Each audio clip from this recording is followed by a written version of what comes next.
通个电话，一次都不听的。我不来怎么解决问题啊？你想解决什么样的不解决？你妈妈的问题啊？我妈又怎么了？我就问你一句话：如果我愿意放下一些东西过来这边，你妈妈会不会接受我？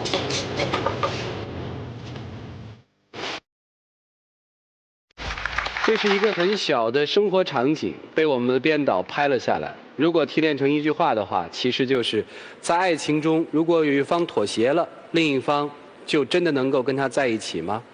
接下来要让我们用掌声请出这对恋人，来，掌声有请。男主人公小广30岁，来自广州，从事的是 IT 业；女主人公小玉26岁，来自北京，是一位酒吧老板。来，有请两位。欢迎。谈了几年了？08年到现在了。感情好吗？一直都很好。但就有现在有一个关键的问题，我的工作。你的工作怎么不是挺好的吗？我非常不赞同他继续在做酒吧。一个女孩子每天晚上10点开门，2、3点才回来，是吧？女人也是需要工作的。我并没有觉得我的工作有什么不好。问题你可以去做个正常一些的人的工作啊。这个怎么不正常？先不说你烟酒啊，先说其他的。你看，他每天上下班都有开店以来的一些朋友过来支持他，每天就对他毛手毛脚的。如果你女朋友是这样子，你觉得心里舒服吗？我觉得不舒服。我一会儿回答你这个问题哈，你先回答我一个问题：你们俩是在哪儿认识？怎么认识的？其实就是他在他酒吧认识的，就是在我酒吧里认识的，就是在酒吧里认识的。他上我这来喝酒，我觉得挺浪漫的呀。他的想法是那种很大男子主义的，女人就是应该相夫教子，在家里待着，哪里都不要去。那你那个时候追人家的时候，怎么不说这些呢？其实我不敢跟他说，为什么？因为我追他嘛。现在是大家已经年纪毕竟大了，我的意思就是说，你可以做一个文员，或者做一个高级的一些公司的管理层，以你的能力足够的。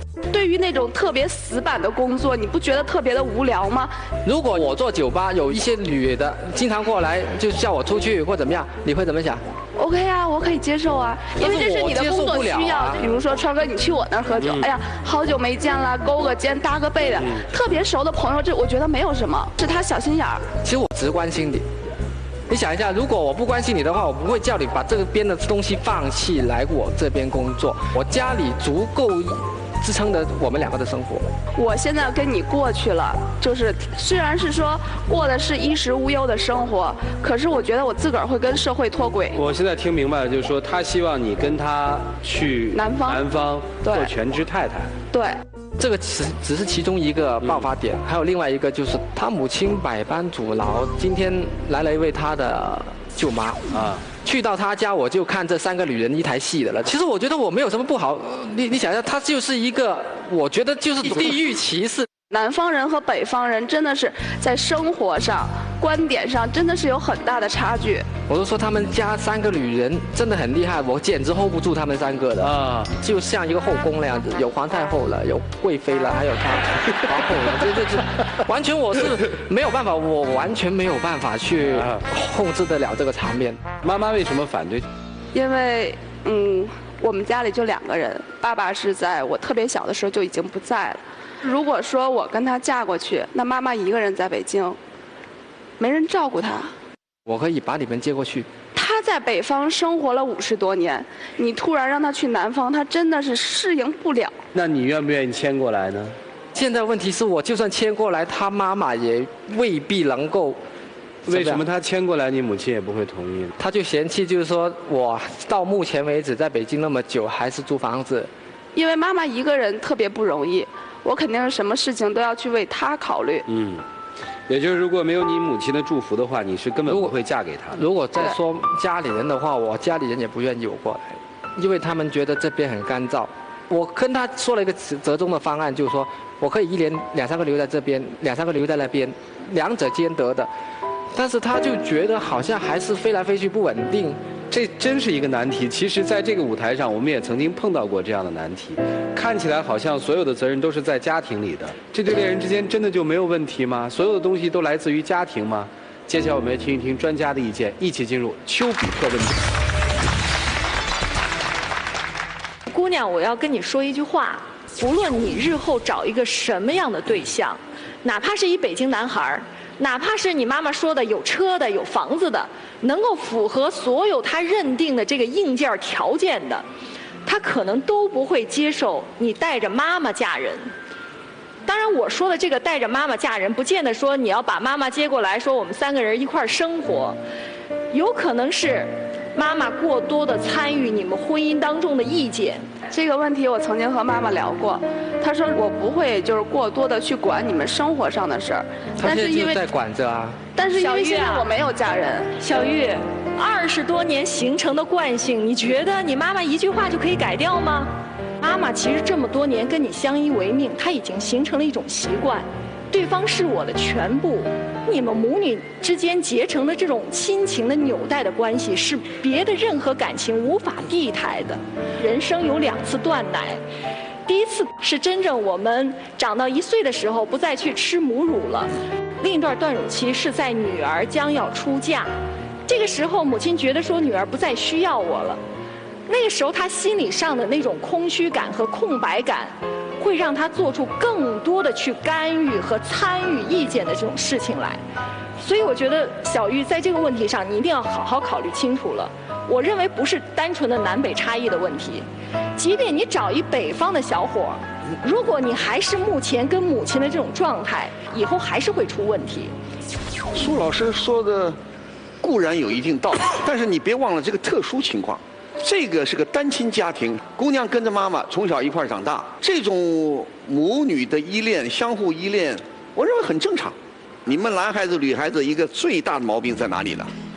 就是老想改变对方。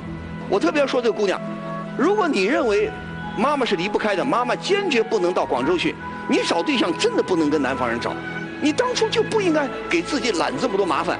我觉得他是属于一个，就是他现在遇到挫折了，他不会去面对。老人嘛，心都是软的，人心都是肉长的，你可以去别说软这个了，磨硬泡。我看到你看一下，我看到你舅妈，我已经怕了，已经是2眼发光，想把我吃掉了。你有想办法去解决吗？就我妈对他有意见，他没有说打个电话，像正常问候啊什么的。如果你要他打1个不接，你可以打2个，2个不接，你可以打3个，他最后肯定是会接你的电话。你如果真的爱这个北京姑娘，你就得锲而不舍，好好的想办法去打动她，而且你要做好准备，不可能马上把姑娘领到广州去。从生物学的角度上来说，人是直立行走的无毛动物，但是人不能像普通的动物一样对待感情速战速决，因为人有头脑、有感情、有不舍。首先说到南北问题，南北文化差异实在是太明显了。南方人找媳妇儿看丈母娘，丈母娘泼辣，女儿也胡搅蛮缠；北方人找女婿，看他爹，老子英雄，儿子也差不到哪儿去。南方人嫌北方人不爱卫生，吃大葱吃大蒜，是吧？北方人嫌南方人唧唧歪歪。总而言之，南北方的最大的差异在于，北方人更多的粗犷一些，要憨直一些，而南方人也更工于心计。但为什么我们只看得到它的差异，看不到他们互相的优点呢？如果南北双方的优点结合在一起，那该是多么的完美。其次再说到女方和母亲之间的问题，孤儿寡母的20几年的相依为命，这种感觉不是普通的人能够理解的。但是这样的一种弥足珍贵的亲情，是不是要以牺牲女儿终身的幸福为代价呢？我想，这也不是母亲想看到的。然后第三，说到你们俩之间的问题，基本上在这个舞台上，如果男方比较鄙视女方的工作，或者是讨厌她的工作，但凡是有这种想法的男生，都是自己内心不够强大，不够自信。你怎么就这么害怕呢？因为我不是他择偶的标准，他要1.8米的。谁的择偶标准是一成不变的呢？每个人在自己的婚姻当中，在最开始找伴侣的时候，都有一个大致的轮廓，但是往往最终2个人牵起手来的时候，你才会发现，你身边的那个他跟原来你想的根本完全不一样。我们每天就是在妥协、追求、平衡当中来追求幸福的最大化。而且你们这些东西并不是完完全全不可以去弥补的，南北差异彼此互相欣赏就解决了。母女之间的择偶标准的这种差异，你让他女儿幸福就可以了。你们之间的工作问题，你信任他就可以了。他没有给机会啊，他母亲没有给机会、啊。机会不是他给的呀，就像女方所说的，你自己要去争取的。现场其实就是一个考试场，因为舅妈来了嘛。我们一起进入旁观者清。首先我们从舅妈开始吧，哈，来。哎，大家好，今天刚才咱们听到专家刚评论说的好，到现在。你说话，我们北京人听不懂；你们南方的生活习惯，我们接受不了。再说了，你说你到我们家来，将来以后生活怎么办？你家里都是独生子，我们也是独生子。你说将来你过来了，你父亲要有病了，母亲要有病了，啪嚓来一个脑血栓，你回去你赶得上吗？说句实话，虽然我们闺女说妈妈不同意，我这舅妈的更不同意，因为你的说话，你的表情，不像个爷们儿。不像个汉子，舅妈，你又不是让您嫁给人家，闺女喜欢啊。他说话，妈妈和哎呀，毛毛雨洒水了，我说实话，我真接受不了。你觉得行吗？就冲他面对我们俩的问题上，他是不够爷们儿。我想说一句话，舅妈啊，真正的男人比的是责任心，真正能担当的男人才是男人，而并不是说个子怎么样，说话怎么样。所以他说话，南方人说话，可能你觉得听上去挺不舒服的，撒嘴啦，要不是这，但是一个男人真正的他能不能在关键的时候撑起这个家，能在关键的时候付出自己的真心，奉献出自己的一切，那才是最重要的，知道吗？很多表面上看上去挺高的爷们儿，真正的时候根本不扛事儿，没错，跑得比鬼还快，我告诉你。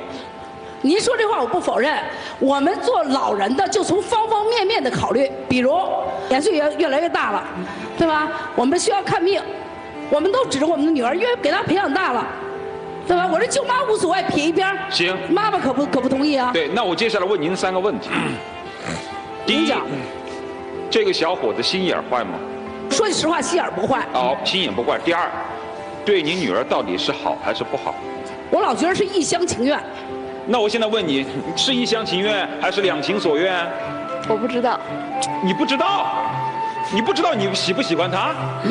我真的是被他们搞的，这就问题大了，这就问题大了。你原来真正问题在这儿。我估计我是真的是我夹在中间很为难，把所有的事情搞得我现在只问你呀，你心里对他有没有感觉？你爱不爱他？你喜不喜欢他？爱肯定是有的。那你为什么刚才说我不知道呢？以我的感受，这么多年的感受，姑娘说到现在也是实情，因为姑娘也很纠结，人的感情，我就告诉你，她的犹豫，她的动摇，我们都是可以理解的。看来这个事儿还真是挺难推进的。我们先听听小玉母亲的一个态度吧，来。您希望您女儿找一个什么样的呢？就在北京找一个北京的。我在北京生活了10几年，因为我孩子是从小就在北京长大的。那就是说，他要是也同意留在北京呢？那是不可能的，3年了，人一般般。另外，他在北京也没有房也没有车，什么一无所有。讲话了，结婚是租房的，那我更不同意。那他俩以后要是就比如说要走到结婚的那个地步，我也不会祝福他的。女方個媽媽即係賣女，唔係嫁女。我請問你說什麼呢？你說話說普通話，我們聽得懂，你罵我們都不知道。哦，那我就說，小玉他媽是用金錢來衡量她的女兒，是用金錢賣女兒，不是嫁女兒。哦，您是這麼看的，是吧？我們不說他母親的態度哈，我們特別想知道您和您的愛人哈，如果他們要結婚的話，你們有什麼要求嗎？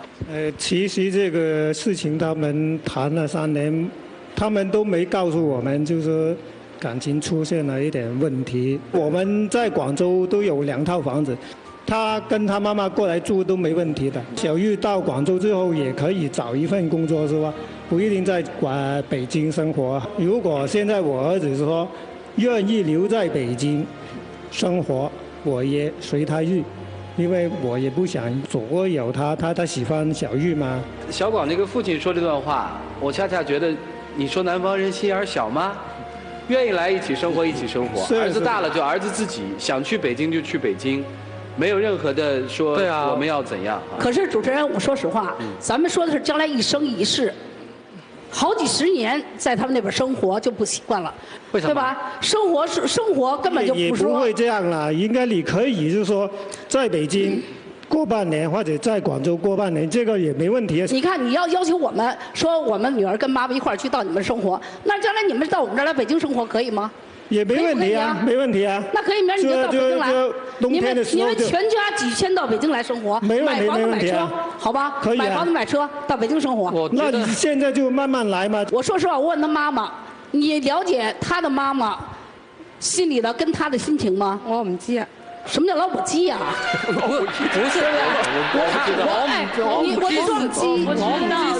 不知道，不是母鸡。甭管说炖母鸡也好，老母鸡也好。没有人说你母鸡，没有人说你母鸡，知道吧？不是，你也不是母鸡。不是这意思，大家听不懂吗？这就是南方跟北方的差异。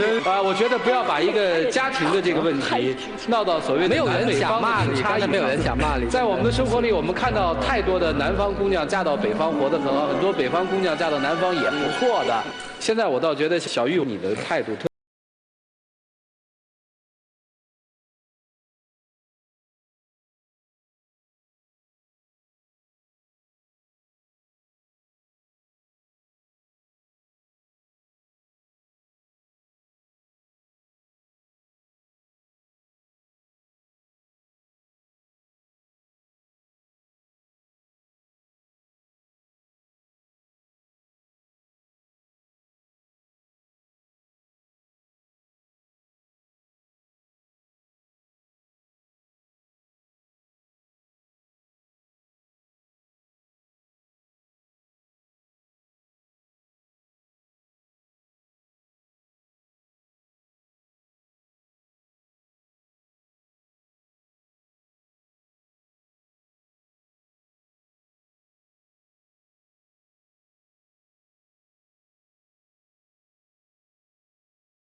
黄金60秒。小玉啊，也许我真的没有给你太多的感动的事情啊。从08年开始到现在，大概有1000多个日夜了，但感觉好像你还没有体会得到我的那种真情。如果有可能的话，今天也是50%吧。然后我希望你给了50%的机会，我重新再来过。我可以放弃一部分可以放弃的东西，可以放弃一部分可以放弃的原则，但我希望你像专家所说的，给做一下家里人的工作，因为真的爱你的。我也考虑了 ，OK， 工作我可以放弃，我可以不做。妈妈只有一个，我爱我的妈妈。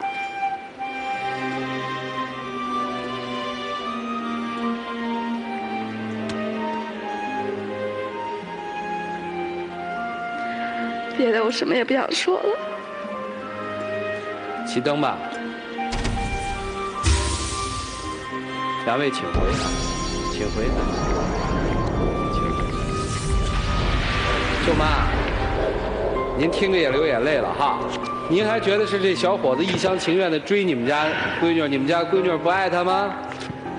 愿意回去给说道吗？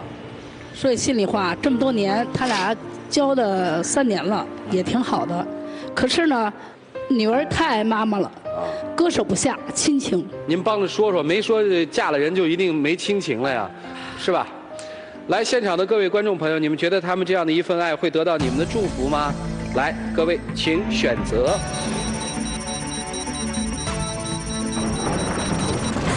好，现场有64.52%的观众朋友觉得他们应该订婚往前走，啊，因为彼此是爱的，我想有爱会克服掉很多的困难。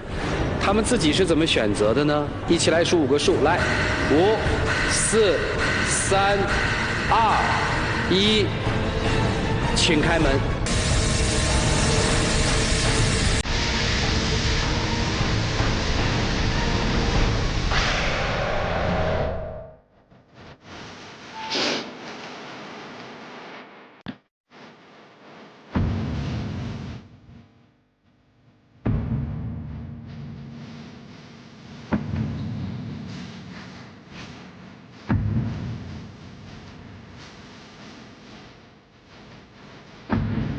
迟早遇到会有这个结果的。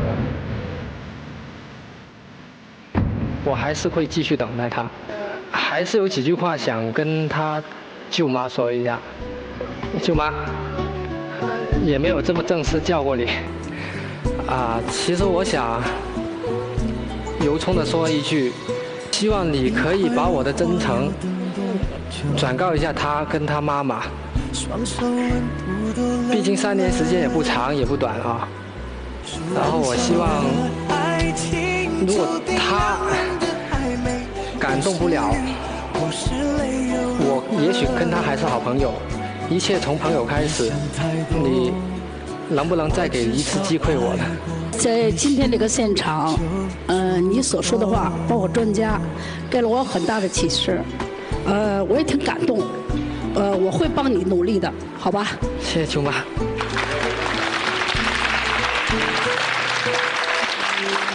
如果你跟他之间分了，以后如果再找的话，你还会找北方的女孩吗？我觉得我没有地域方面的差异思想，我会随缘的这个东西。但是现在来说，我暂时不会再找，因为我承诺过我会希望舅妈帮助我去做中间人。我希望未来2、3年可以慢慢感动他们。所以我也想跟这个舅妈说的是，每个人都爱自己的家乡，每个人都以自己的家乡为骄傲，但这并不代表你可以去贬低别人的家乡。任何这种想法都是浅薄和无知的。每个人都爱自己的家乡，任何一个地方都是好地方，只要它孕育了我，给了我爱情，给了我事业上的成功，我们就爱这片土地。不要因为南北差异而去导致一段爱情的丧失。我谢谢。舅妈刚才说被感动了哈。其实当这一幕出现的时候，我相信现场有很多女孩子不是感动，而是会喜欢这样一个男人。他表现了一个男人的成熟，表现了一个男人对爱的一种执着。也今天要特别的谢谢舅妈哈，舅妈已经答应要给你们做一个中间桥梁。我们没有一个人愿意看到一段真的爱情因为其他的非爱的因素、偏狭的理解或者一些所谓的传统的一些理念被终止掉。我们希望这样的爱在现实生活里被延续。谢谢小广的到来，祝你幸福。谢谢。来，请回。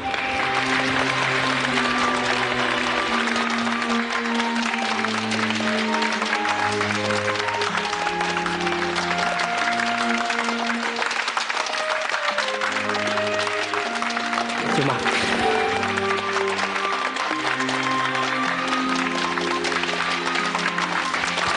虽然在这个现场没有下起花瓣雨，没有看到订婚的那一个瞬间，但是我想，如果小广坚持的走下去的话，迟早我们会看到，在他的现实生活里，看到这样的一幕：一对相爱的人相拥在一起，说：“我们走一辈子吧。”祝他们幸福。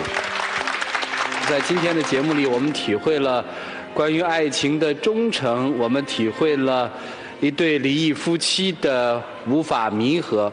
总之，在今天的节目里，我们又感受到了很多，所以又到了杰利亚爱情保鲜剂的时候。我想通过今天的节目，我们的专家老师或许会给电视机前的一些观众朋友有一点关于爱情很好的建议。最亲密的距离啊，也是最遥远的距离。就好像拥抱的时候，我们是看不到对方的脸的。所以说，即便你们已经靠得很近了，还是留一段距离，冷静地去审视一下你的爱情。在这个